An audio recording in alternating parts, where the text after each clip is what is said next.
Hey guys, it's Becs and welcome back to my channel. Today this video is gonna be different and personal. As you guys can see, my eyes are a little puffy because I've been crying, and I really don't want to get on YouTube and cry, but you know, sometimes you have to. If you guys can count how many times I've cried on YouTube, comment down below. Today for this video, I want to talk about losing somebody in your life, like a loved one. Like what happens when somebody passes away, or what you do when somebody passes away, and I don't really know. I don't want to say this video is going to be informative because it probably isn't, but I feel like some parts people, I don't know how this video is going to turn out. I'm just going to sit here and talk. So February 22nd, 2010, I found out that somebody really close to me, one of my bestest friends, had passed away from leukemia, which is a form of cancer. It's like a blood cancer when I think you have too many white blood cells or too many red blood cells. It's one of them. But she was battling cancer for a while. Her fight didn't last that long, but she put up a good one. And it's February 24th right now. When y'all see this, it's gonna be February 25th for me, February 24th for you guys. I'm a little behind on my upload videos, and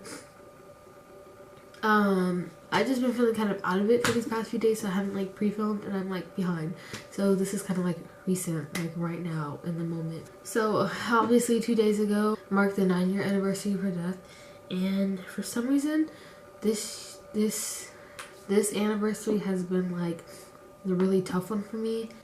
And I can see the first anniversary being really tough for people and the day it happens being really tough, but for me it's like the ninth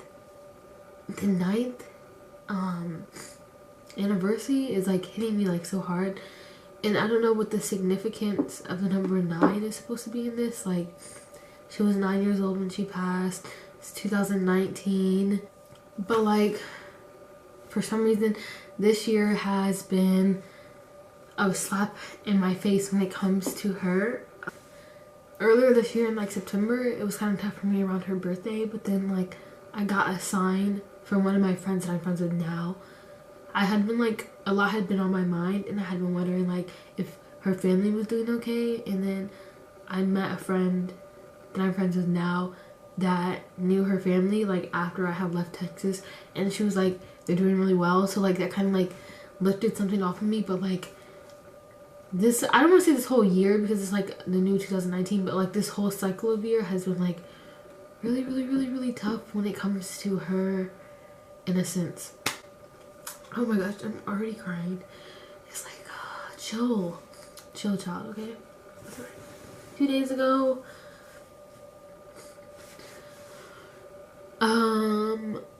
was the anniversary of her 9-year death, and I posted about her. And this year nobody checked in on me. I'm kind of happy about that, but like a check-in would have been nice, but I'm kind of happy that nobody did, because this year has been super tough, and I feel like it would have made like my sadness a little bit worse, because like, you know, like when somebody actually gets wrong, like you just be like and I didn't want all that to happen. So like for these past few days I kind of been out of it. If we've been texting and you notice that I've just been like, and yeah, that's why I don't want to say her name for privacy reasons. I don't want to like upset her family or anything. I met her in El Paso, Texas, 2008. I think it was 2008. It was beginning of the school year.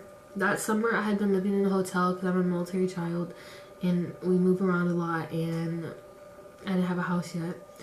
So I was living in this hotel. I keep scratching my nose because like when I get upset I scratch my nose. Fun fact about Rebecca. I was living in a hotel, so I didn't really know anybody. I remember it was the first day of school, and my school didn't have a gym, so we had to wait outside with our parents, and we were lined up like with our classes. And I remember she kept looking at me and like smiling at me, and then my mom was like, do you know her? And I was like, I don't know. Like, I had a feeling that I knew her from the hotel, but I didn't because she had been living in Texas her whole life, born and raised. She was also a military brat, but she had never been, like, her dad had never been stationed anywhere for her to, like, move around. I start the school year, it's like a month in, and my teacher gets fired. No, I'm kidding. My teacher doesn't get fired, but she gets moved to the 4th grade, and I was in the 2nd. So they had to switch us into classrooms, and I happened to end up in the same classroom as her, Miss Yates 2B. That's what happened. And I remember when I had came into the room, like, she was just doing the same thing she did on the first day of school. Like, she was looking at me, she was smiling at me. And then, like, you know when you're the new girl in the class and your teacher's like, hey, we need a buddy system. Who wants to buddy up? And show her the classroom rules. Like, show her how we do this. And so she was my buddy. And we hit it off from there. Like, we're, like, BFFs since. She's a mixed little girl. So, like, she was black and white. But, like, she had, like, extremely straight hair. And she used to be obsessed with the fact that my hair was curly.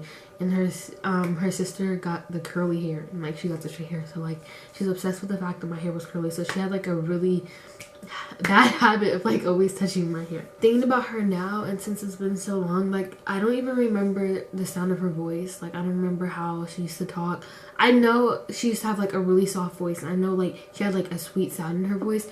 But, like, I can never hear her voice unless, like, I'm watching a video of her speaking. And then, like, I'm like, oh, okay, I remember her voice. And then, like, literally, if I turn off the video, it's like, I can't hear it. So, like, that's something that really upsets me a lot. She was really well known. Like, I'd say she was pretty popular, but, like, not popular in, like, a mean way. She was, like, popular for known for being sweet and nice and kind. And I feel like everybody says that about everybody that passes away. But when I tell you that she had such a genuine soul and such a genuine personality and can brighten up a room, and, like, nobody ever had problems with her, like, it's the truth. Like, it was to the point where the staff of the school knew her because of how kind she was. Like, when adults like you, you know you're popping. So, we, like, rarely, fought. Like, she was rarely angry. We never fought. We got into, like, I think 2 fights before. And I remember it was over at Camp Rock, and I wanted to be Minchie, but I wanted to have the role of Tess because I didn't want to follow her. And she was like, no. And then we thought about that, and I think that led into our fight where, like, she wouldn't talk to me, and I wrote her a note. I was like, why are you mad at me? And she was like, because I think she told me that I was bossy. Like, everybody used to tell me I was bossy as a kid, because I was, but whatever. And then I was like, well, I'm not gonna force you to talk to me whenever you're ready. And, like, I sprayed her with perfume and gave it to her, and then she started talking to me. The thing about her was that she didn't hold a grudge. She never stayed mad. Like, she was so innocent and, like, so pure. And, like, I can say this coming from, like, she was, like, a child. Like, she was, obviously she was a child, but, like, she was a child. Like, she could do no harm. And, like, I mean this, like, genuinely. Like, she was not, there was, like, not one evil spirit in her body. You know how people have the two people that sit on their shoulders, they had the angel and the devil? Literally, she was the angel and I was the devil. Like, I was always like, do something bad, and she was like, do something good. But, like, I wasn't bad in school, but, like, she definitely tried to pull out the good in me all the time. And if you notice, that's a trait that I have now. When I have friends, I always try to pull the greatness out of somebody, whether it's a boyfriend, a girlfriend, a best friend, a friend, anybody that I'm acquainted with. Like, I literally always try to make you be the best you can. I say, like, she was super innocent. One time we had gotten in trouble in class. It was me, her, and a guy. We weren't doing anything bad. Like, we were, like, play fighting, and our teacher wrote our names on the board, and, like, she was freaking out because she had never gotten in trouble in school. Like, when I told you I was a devil, like, I was always like, be bad, and she was like, oh. But then, like, okay, her teacher wrote our names on the board, and she was, like, upset, and I was like, girl, chill out. She's gonna forget it, because our teacher was old. She is not gonna remember this. Like, she's gonna erase her name off the board the next day. She was like, no, we're gonna be in so much trouble. I was like, she didn't even write her parents home. Like, she's gonna forget while she's erasing the board. She's gonna erase her name on accident, and then it won't be there tomorrow. And she was like, okay. And then her grandma picked her up from school that day, and then we had came back the next day to school, and I was like, see, our names are not on the board. And she was like, I told my grandma that we got in trouble and when she went back to the classroom to talk to her so she can erase her names off the board. When I say she was generally like one of my best friends, somebody I considered really close to me, I had a friend group in elementary school. Obviously, everywhere I go I have a friend group.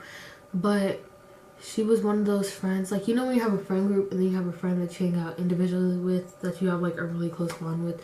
Like, if you know me from high school, well, if you know me from PG, like, you know I hung out with Letty and Mariah, and that was our group. And then I also had Kayla, to where like me and Kayla can do our own thing and get along like super well. Like, that's how it was with her. So like, we'd have deep talk sometimes and we talk about stuff that's personal. And like, she was going through it, she'd come to me, I was going through it. What were we possibly going through in the 2nd grade? I don't know. Like, the boy we liked probably like some other girl. That's the stuff we talk about. She really loved Camp Rock. There's a song that reminds me of her, and I remember the day I found out she died. Like, I listened to that thing on repeat and repeat and repeat and repeat. Until this day, sometimes, like, if I'm really thinking about her, I'll play the song. I'm just like, okay, this song reminds me of her. It makes me feel a little bit better when I listen to it because I feel like she's in my presence. Talked about how good of a friend she was to me all the time, how she was sweet, how she had a deep soul. But for me personally, I felt like I wasn't the best friend I could have been. It's not like now, because like I'm in high school, I'm older, and I can do so much damage to people when it comes to like social media and even verbally talking to somebody and rumors and just high school in general. I'm talking about like in kid form, and you may be like, okay, well, it's not that deep, you shouldn't beat yourself up about it because you know it's not that serious. But I felt like there could have been a time where I had went the extra mile for her when I didn't.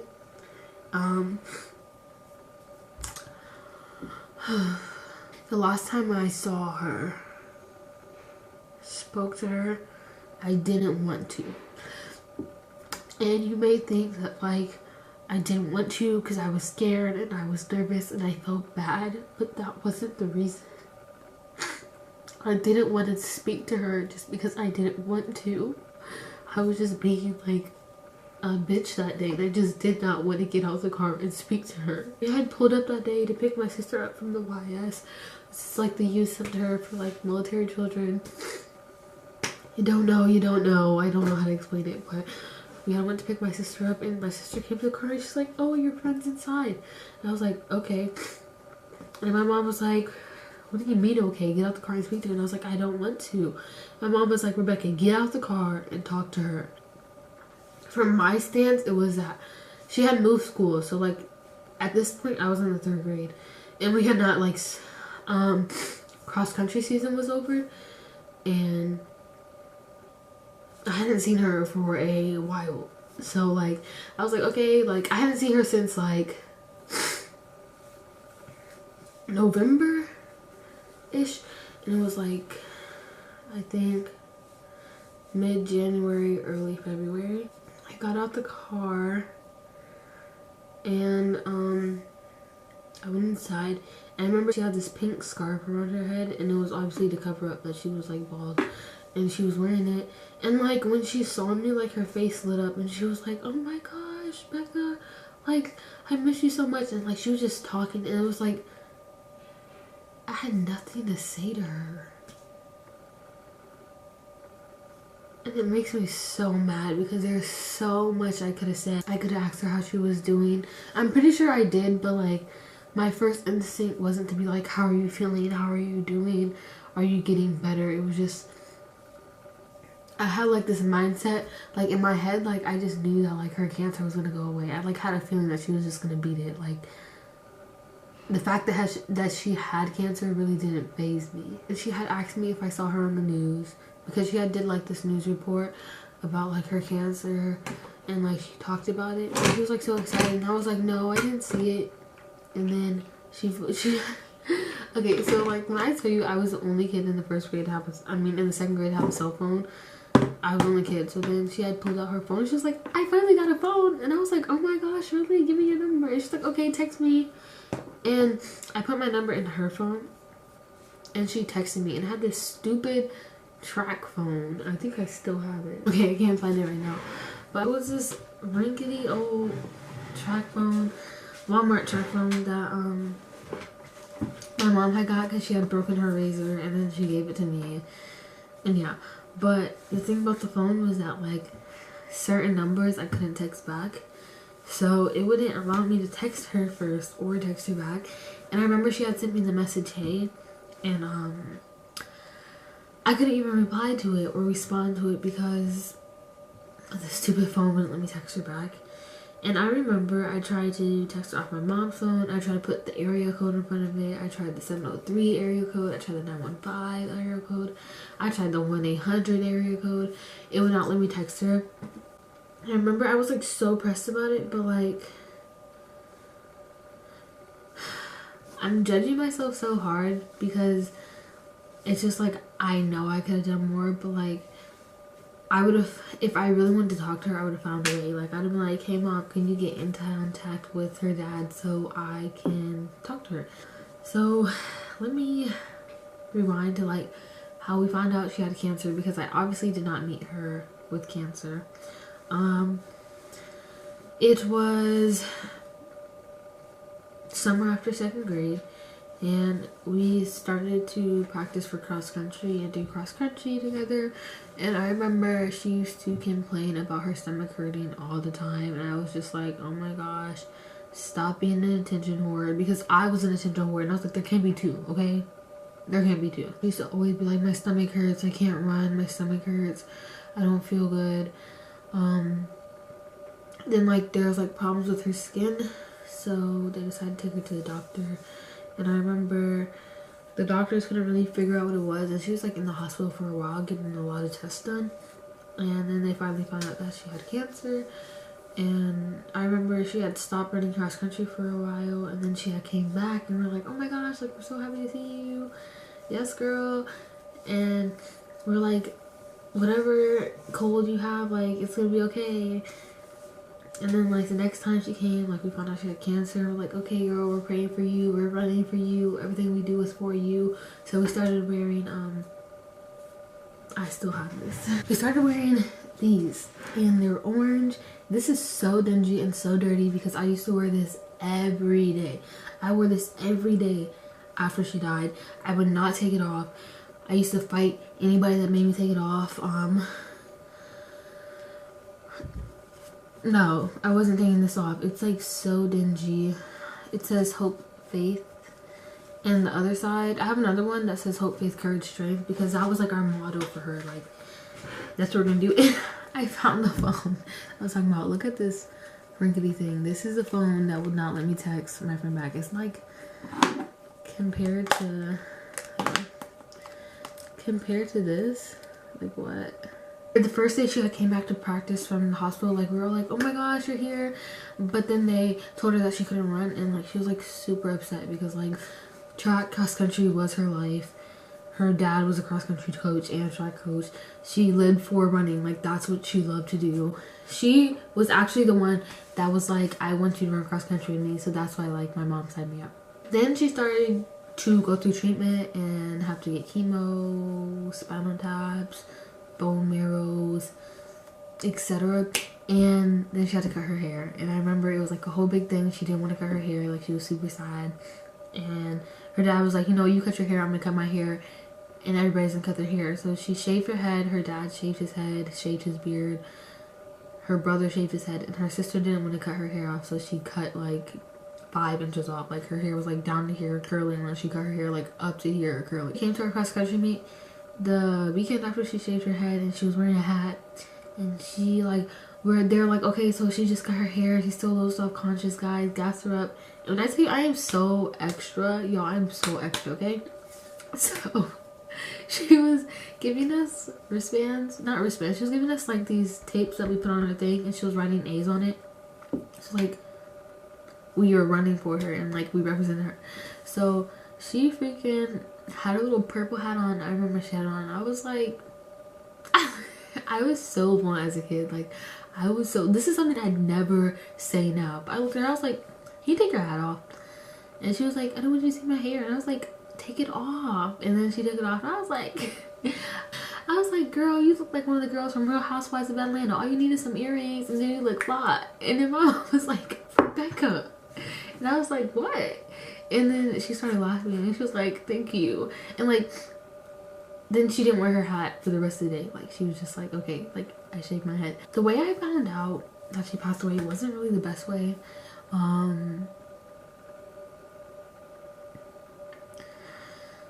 It was weird, and I don't blame the girl because she was also 8 and 9 years old, and like I guess she didn't know how to break news that somebody died to me. So like she just told me, and I actually respect her a lot for telling me because she didn't have to tell me. I was sitting at lunch. It was me, Haley, and 2 guys in front of me. We were sitting there, and the girl came up to me and she was like, "Don't try to text or call Ayana anymore." And I was like, I thought she had beef with Ayana, and I was about to be like, that's not my problem. But then I turned around and I was like, why? And she was like, because she died last night. I was like, oh, okay. And then she was like, yeah. And then she walked away. Like, at first it didn't hit me. I was just like, okay, like, she died. I was like, oh my gosh, she died. But I wasn't like, oh my gosh, my friend. I was just like, okay. I don't know. But like, it kept like running in my head, and I guess like it hit me, and then like I started crying. One thing that I did a lot, and I think one thing that made me cry the most out of like the whole thing, was that when she died, instead of being able to think about like all the good and joy she brought to my life, all I can think about was how awful I felt like I was to her. And like, obviously there wasn't many awful things that I could have done to her, like take her boyfriend or expose her and stuff like that, and I would have never done that. But like, for the age of 8 years old, 7 years old, 9 years old, I wasn't the best friend. Like, she'd tell me something was wrong, and I'd think that she was an attention whore when I could have just said something and they could have found her earlier. She didn't, okay, I want to clarify that she didn't die from her cancer. She died because a complication with her surgery. But back to me saying that like I felt like I wasn't the best friend and I wasn't appreciative enough, and like I sit here today and I wish I had one more day just to be like, you know, I love you, or thanks for being a good friend, or thanks for being there, or thank you for caring for me. All types of, it's like there's so much stuff I wish I could have done or said or been for her. So when she died, I like made this promise to myself that I'd be the best friend to anybody that I could. The best girlfriend, the best daughter, the best friend, the best cousin, the best sister-in-law, the best mother-in-law that I could be when I become any of those things. Because having the feeling that you were awful to somebody after they pass is honestly the worst feeling ever. Some people can sit here and be like, you weren't able to do anything too awful to her at the age of 9 and 8 years old, and I wasn't. But me just simply not even picking up the phone to see how she was doing, going to visit her while she was in the hospital. I knew she was there. I knew she was in pain. I probably didn't know she was in pain, but I knew she was going through treatment. Like, I knew she was there, and I knew she was sick. And it was never, like, my thing to go out of my way and see her or, like, be there for her. Like, that's what I consider me being, like, so awful. So, like, if you know me personally, if you don't, you know that, like, I ride hard for any person I, like, talk to, friends with, date, have a relationship with, have a friendship with, any type of way. Like, I'll go hard. Like, I will fight for you. I will argue with somebody over you. I will go the extra mile for you. I'll buy you anything. If you're having money problems, I'll help you out. Like, anything. Like, I will go the extreme for you. I'm overprotective over my friends. Like, I won't allow somebody to trash talk you. I'll be hard on you so nothing but greatness comes out of you. Like, people may think I'm intrusive and I'm always in your business. Like, when I'm just like, don't do that, you know, it's not right for you. But it's just like, I don't want to see anything bad happen to you, and I don't want anything to happen to you and me think like, damn, I could have stopped that, or damn, I could have given her better advice or him better advice, and damn, I could have been a better girlfriend, or I should have listened to this. And I walk around constantly, like on a daily basis, feeling guilt for not being the best I could have been to her. So I take that and I try to give it to everybody else. And I'm just like, I don't want to have that feeling again when somebody dies. And like, if you're watching this, I encourage you to be the best you can to somebody, to appreciate somebody as much, even if you go the little step of just telling somebody that you love them, or that you appreciate them, or that you care for them. You don't want a relationship to end through death and you not have been able to say everything that you wanted to say or do everything that you could have for that person. If you hurt somebody, apologize. Do the best you can to make up for it. Don't continue to hurt a person. Don't try to avoid a situation because you think it may be awkward. Reach out and be like, you know, I'm sorry. Like, let's try this again. Like, I didn't mean to, because you don't want to feel something when they're gone. Like, damn, I could have been better in this situation. I shouldn't have hurt them. I should have listened to them. I should have been there for them. If you have something in a relationship with somebody that you know that's like messed up, try to fix that. You don't want to feel guilt when they're gone. Pick up the phone, call your friend, call your mom, call your sister, call your brother, call your cousin, call your girlfriend, call your boyfriend, call your dog. Appreciate the people that you have in your life and don't take them for granted because they can be gone tomorrow. I could go all day long talking about her, talking about good memories, talking about like what type of person she was, how kind she was. But what I really do want to stress in this video is that, like, if you have somebody that's kind to you, who loves you, who cares for you, it's okay to go the extra mile. It's okay to do right by them. It's okay to be good to them, because you don't know when you're gonna lose them. And like I said, having the feeling that you didn't appreciate somebody enough while they were here is such a crappy feeling. I'm really stressing, if I cannot stress enough, like, take the time out of your day, like right now, pause this video, exit out this video, text somebody, text your mother, text your sister, text your brother, text your girlfriend, text your boyfriend, text your cousin, text somebody that means so much to you, and just tell them that you love them, that you appreciate them, that you're sorry for everything if you ever offended them, that you're thankful for them, that you're grateful for them.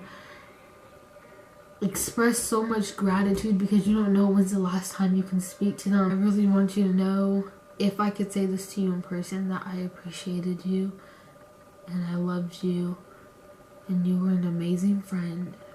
I'm sorry you had to go through all of that alone. But not really alone, but like, I'm sorry you had to go through all that without me and I wasn't there for support. I'm sorry that I complain about life a lot.